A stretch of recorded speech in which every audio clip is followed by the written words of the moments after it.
Hello, hello. Hi guys. This is Liz here in Arizona. Kamusta kayong lahat dyan? Just checking. Okay, I am live. Okay, hello guys. Hello to all my fellow mommies there, fellow pet parents and fellow nurses. Hello guys. Liz here again here in Arizona. Welcome to my kitchen and welcome to my channel. Okay, so for today's video, nauuhaw ako guys, okay? Teka lang. How's everyone? Mabuti naman din ako guys. Napaka-cloudy today. According to the weather forecast, uulan daw today. So far, wala pa ako nakikita pero super cloudy siya. And umuwi na ang mga bata. Kakasundo ko sa kanila. Kids are back home. They're hungry. So I said, you know what? Relax. And, they're enjoying playing right now. And mommy will bake fast. Okay? So for today's video, sabi ko nga, mabilisan lang to guys, okay? Marami pa akong lulutuin. Ang nanay, pagkatapos nag-walking, nag-running this morning, gumawa dyan sa garden. After that, natulog. Natulog ako guys and it's so worth it. Thank you Lord talaga. Sinundo ko yung mga bata and right now we're back home. Kailangan kong magluto ng mga pagkain. But you know what? We are all hungry. Konting-konti lang yung nakain ko ng lunch, guys. Hindi pa ako talaga ganun kumakain. Kung ano lang yung leftover na rice, fried rice na nagawa ko ng isang araw. Okay? So right now, nakita ko tong video na to, guys, online, right? Her name is Stephanie Gliotti, her famous banana bread. So let's try it. Let's do it right now. Na-prepare ko na lahat ng ingredient. I just want to show you. Okay? So, sabi niya, 1 stick of butter. Kung hindi nyo alam ang one stick, ako din before, hindi ko po alam. That's okay. Lahat naman tayo nag-aaral. Pag sinabing 1 stick of butter, ibig sabihin yung buong ganito. Okay? This is like 8 converted to 8 tablespoon. Okay? So, lagay ko na siya sa fridge. Gusto ko na ipakita sa inyo, guys. At least may idea kayo what is 1 stick of butter. So, 1 stick of butter, ang nakalimutan natin at ang pinaka-importante, banana. Kung mas maganda, if you have ripe banana, way better. So, right now, sa bahay namin, walang nasasayang na banana kasi lahat sila, nagagawa ko silang banana bread or banana muffin, banana cookies, lahat, okay? So, kukunin ko lang.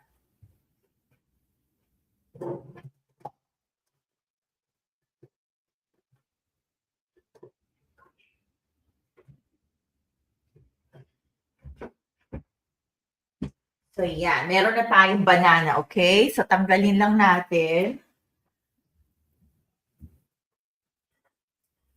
So, yan. 3 banana, guys. Bananas dyan, right? 3 bananas. 2 eggs. Na nilagay ko na rin. Pinipare ko na rin siya. Pero 2 egg yan, guys. Cinnamon. At gumagamit siya ng cake mix.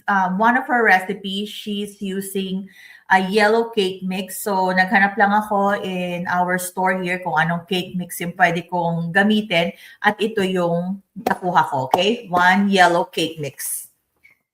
Vanilla extract and salt, which is paubos na nga, okay? So, yan. Babalatan ko lang muna ang banana, guys. Super ripe na ng banana na to. 'Di ba? Pero mas maganda 'yan. So 'yan na, balatan na natin siya. Super ripe na siya, guys. Pero sabi nila, before, pag ano na daw, 'di ba kala mo sira, pero hindi. The more riper the banana, the better. Pag gumagawa ka ng banana bread. So 'yan, ayan na. Okay, lagay ko lang dito. Okay. Mash lang natin siya. Okay. So, ayan na po yung 3 banana. Medyo mash ko lang siya ng konti. Okay. 2 eggs. 1 stick of butter. Nakita ko super daling gawin. Normally kasi yung ginagawa kong banana muffin, super mabilis din siya. Pero gusto ko mag-try ng ibang recipe. Let's see, okay? Tapos, ano ba? 1/4, hindi pala. 1 teaspoon vanilla extract. Pero lagyan muna natin yung cinnamon, okay? 1 teaspoon cinnamon. Do the dry first. 1/4 teaspoon salt. Di ko alam kung nasa yung 1/4 namin. Payaan mo na yan. Yan. Okay na yan dyan. 2 eggs, cinnamon. Okay. Okay. 1 teaspoon vanilla extract. Yan siya. Okay. Tapos ihalo na natin tong yellow cake mix.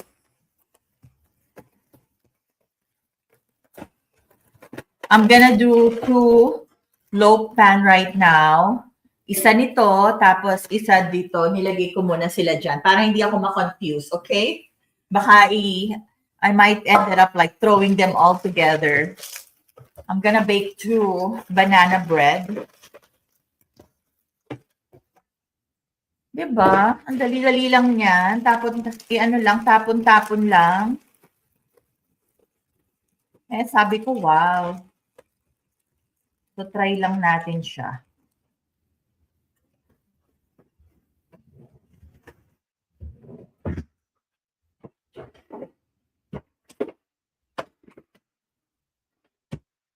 Yan na.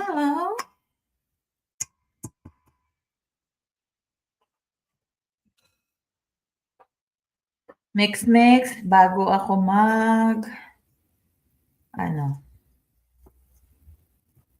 wala na ako nakalimutan, no? Nalagay ko na lahat. 2 eggs, vanilla extract, okay. Okay. Haluin ko lang. Just mix, right? Mix it.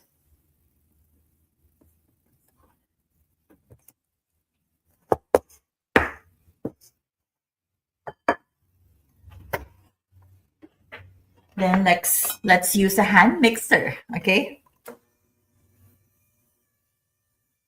Kita nyo ba yan, guys?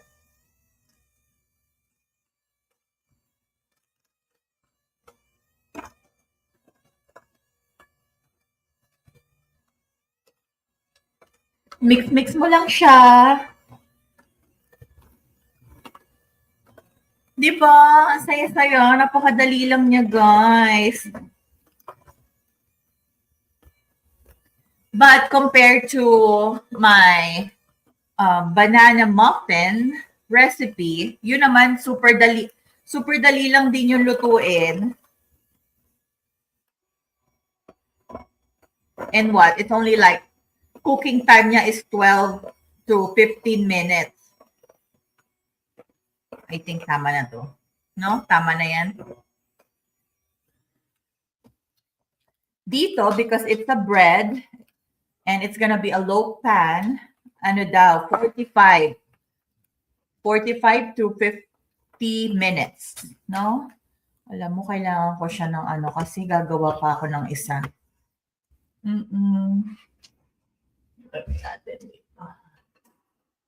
Okay. Okay. Ayan na siya, guys. Oops. See, 1 down. Tapos, oops.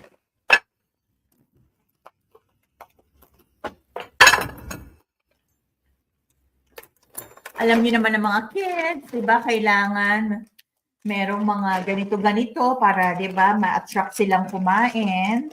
So, chocolate chip cookie. 1 cup of chocolate chip cookies. So, pagkatapos mo siyang ma-mix, na ganyan, saka ka na maglalagay ng 1 cup chocolate cookie, okay? Yan, grabe siya. Okay. Ayan na, guys. Look at that, okay? So, pagkatapos ganito, ayan mo lang Ano ba tawag do'n? Ewan ko. Hindi naman ako baker. Basta i-fold. Ayun pala, that's the word. I-fold nyo lang daw. 'Di ba? Fold nyo lang. Huwag nyo nang i-hand mix kasi maano yung chocolate chip. I-fold nyo lang. Simpleng fold lang. Para mag-mix lang sila. Meron pa pala dito, hindi ko na ano. Okay na yan. Maghahalo na rin yan sila. Yan. So, i-fold nyo lang guys. Diba? Galing ko nga mag-fold. Ewan ko. Basta, i-fold nyo. Okay? Ayan siya. I think na-fold ko na naman siya ng mabuti. And then, ganun lang guys. Di ba napakadali ng recipe niya? Then now, I'm just gonna dump it na here in the low pan.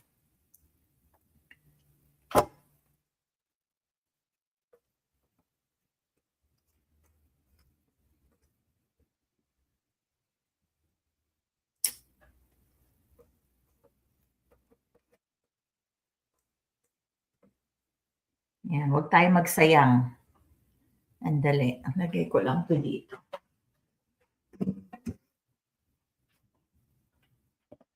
Yan, oh, look at that guys. Teka lang po. Look at that. Oh, di ba? Ito pa pala natutunan ko. Igaganyan-ganyan mo para mag-balance siya. Di ba? And that's it. No? Ay, ito pa pala. Nasabi ko ba sa inyo? I grease the low pan as well para hindi nga mag-stick din yung, di ba, yung bread. Okay? So, one down, one more, and then we're gonna be putting them on the oven. Okay? Ayan.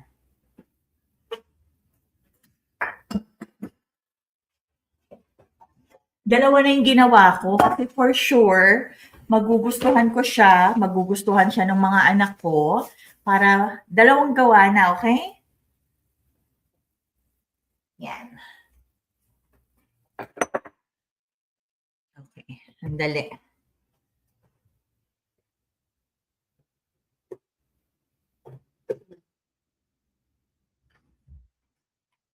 Okay. Woo! So again, let's start with banana. So ano ka ng banana? Super ripe na tong banana na to, guys. Okay? Pero like what they said, the riper the banana, the better. So good for making cookies. Okay? So super ripe na siya, guys. Nag-try din ako, guys, like hindi pa ripe na banana. Hindi nga siya matamis. Kaya talagang huwag kayong maano, the more darker the banana, the more sweeter, 'di ba? So kaya buti naman wala na kaming nasasayang na banana, ika nga. Is lang tayo.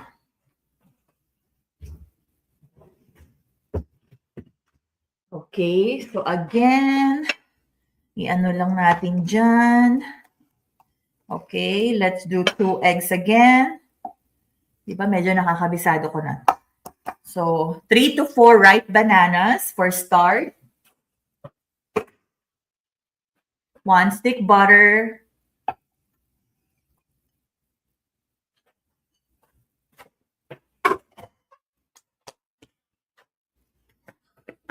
One teaspoon cinnamon. Ayan, medyo.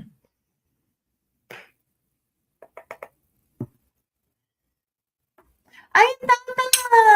See? Jeez, excuse my language.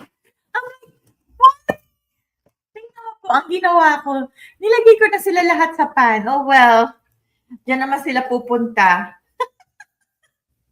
Sabi ko, parang may mali. Ay, nako. Ay. Oh well, ano na ba nalagay ko? Okay, may cinnamon na. Wala pang salt. So let's put some salt. 1/4 teaspoon salt, guys. Okay na yan. May butter na yan. May cinnamon, vanilla extract, 1 teaspoon. Okay. Let's do that. And let's open the yellow cake mix again.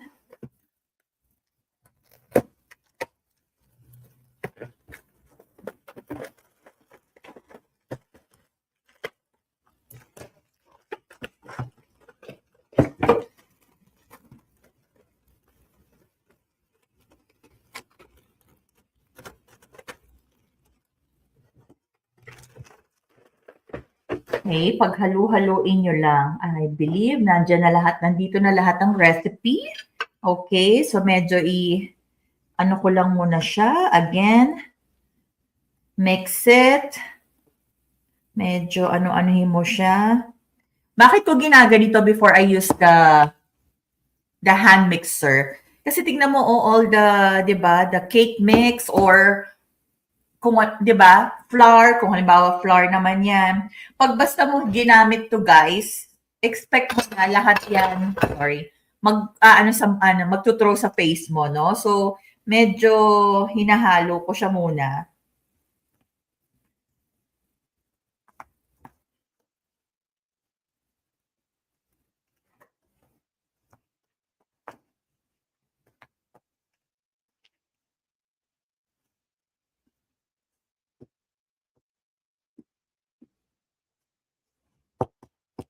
I think that's it. Good.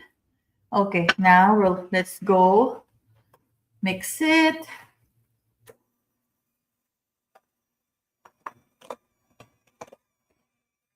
Can you see that? O, di ba?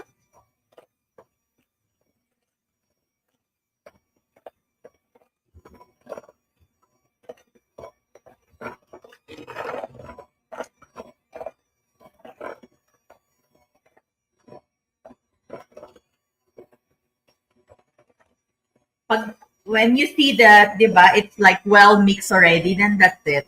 Don't over mix it too. Okay, yan lang. Oops. Yan lang, guys. Okay. Oops.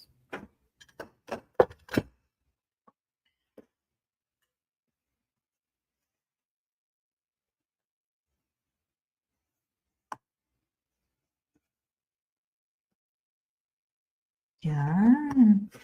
Okay, now we're going to add 1 cup of chocolate chip cookie. And this is pala, guys, regular size lang, okay? Usually kasi gumagamit din ako ng mini chocolate chip cookie. But this one, regular size siya, okay? So now, let's fold.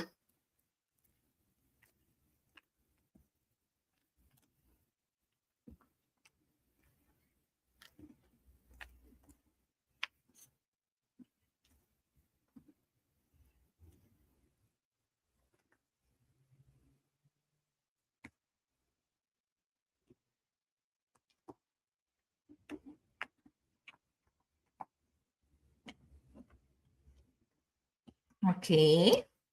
Ayan, we're gonna put already in the pan. Okay? Kita niyo ba siya?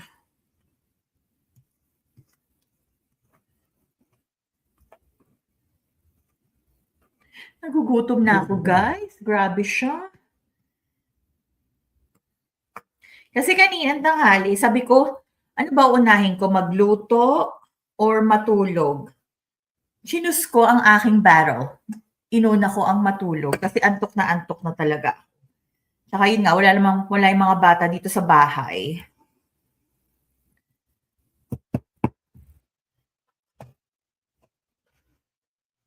Ay sabi ko mamaya na lang ako kakain or may nakita nga akong small amount na leftover fried rice ng mga bata sa fridge, 'di ba? Sabi ko sa inyo, hindi kami nagwo-waste. Pag alam ko namang kahit leftover nila at hindi naman, 'di ba? Okay pa naman, 'di ba? Malinis ganyan. Nako, sinisave namin 'yan sa fridge, 'di ba? Hindi pwede tayo nagwo-waste. Ayan. So nandito na po lahat. We're just gonna i-shake mo. Mag-shake ka dyan. 'Di ba? Para ano siya, ano yung ano niya, 'di ba? Hindi yung Dito makapal, dito hindi, di ba? So, mix-mix mo siyang ganyan, guys. Ayan na siya, okay? At ready na yan.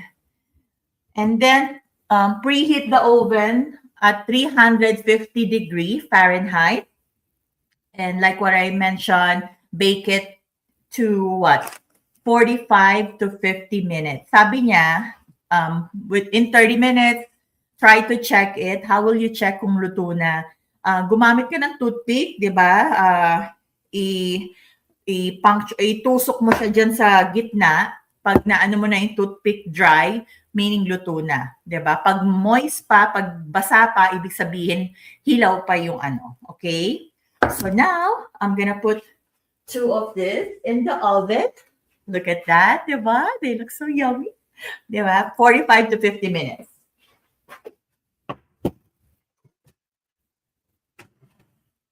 Oh.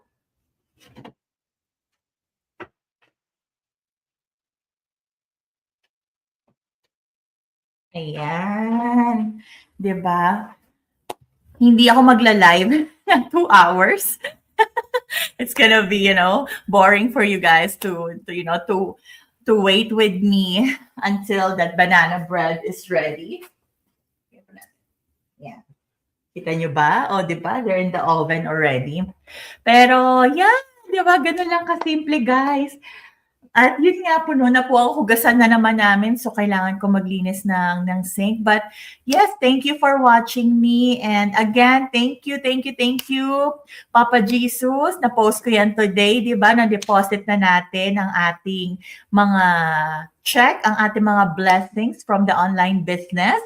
And just check also today the back office that I have more coming very, very soon. So, super excited about that. Itong blessings na to, guys, I have this, in here, sitting here for a while. Hindi ko pa pala siya na-deposit. But then sabi ko, ma-deposit ko na nga. Diba? Remember way back, makatanggap lang ako ng 1 check from the online business, dine-deposit ko na siya agad. Kasi diba, kailangan natin. And we are very, very grateful of that. Ngayon, hindi ka pa nakaka-deposit. Ganun pala yung sabi, diba, ni one of the coach, great coach, very good, coach in the community. Diba si Coach Joy? Ganun pala yung feeling, Coach Joy, no? Na hindi mo pa nga nade-deposit o misa ka nakakalimutan mong i-deposit.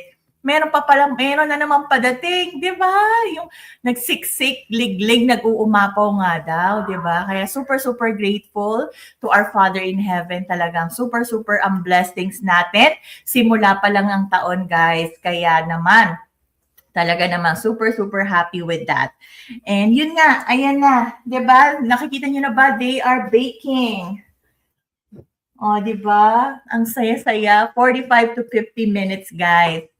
Dapat kanina ko pa siya binake, no? Para sa ganun yung mga anak ko, nung umuwi, may pagkain na, no? May snacks na.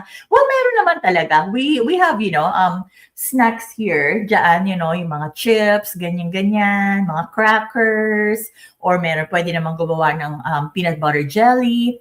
Pero, ewan ko, ang nanay nila nasa mood mag-bake today, 'di ba? Kasi nga super ripe na po yung banana, na pag yung mga bananas namin, na pag hindi ko pa siya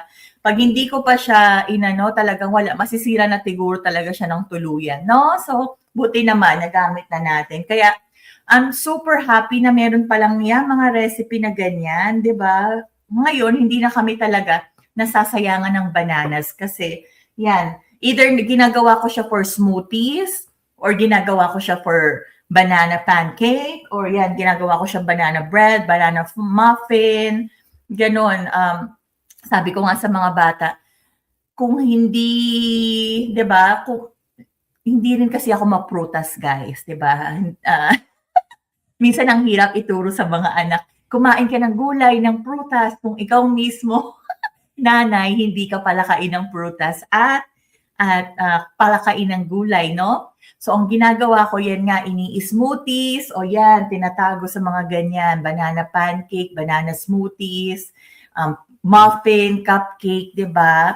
Kahit naman na may mga sugar na ina-add tayo, chocolate chip, ang importante nandun pa rin yung fruits na gusto mong makain ng mga anak mo. At sabi ko nga, I'm not gonna stress my kids and keep pushing them to eat all of, fruits or vegetables. Kasi ganun din ako nung bata, guys. Hindi naman, yung lola ko, at yung mga kapatid ko, minsan sinasabi nila, parang hindi ka namin kapatid. Ikaw lang ang hindi marunong kumain ng prutas at gulay, 'di ba? Hindi pili mo sa prutas at gulay samantalang sila lahat halos kinakain nila samantalang ako. But then I remember when I was little, hindi naman ako pinupush, hindi ako pinapagalitan, hindi ako pinapunish na hindi ako kumakain ng ganong gulay at prutas. And now, as we grew younger and younger each day, di ba? In myself, nare-realize ko yung importance na, kailangan pala talagang kumain ng mas marami pang gulay at mas marami pang prutas. So, compare nung bata ako na hindi talaga ako palakain, ngayon, marunong na akong kumain. Hindi lahat pa rin, but I learned to eat. Or, sabi nga ng aking mahal na ina, if you cannot eat it, then drink it. Diba? Kaya si mama binilan naman niya ako ng smoothie shaker before. And from then, dun ko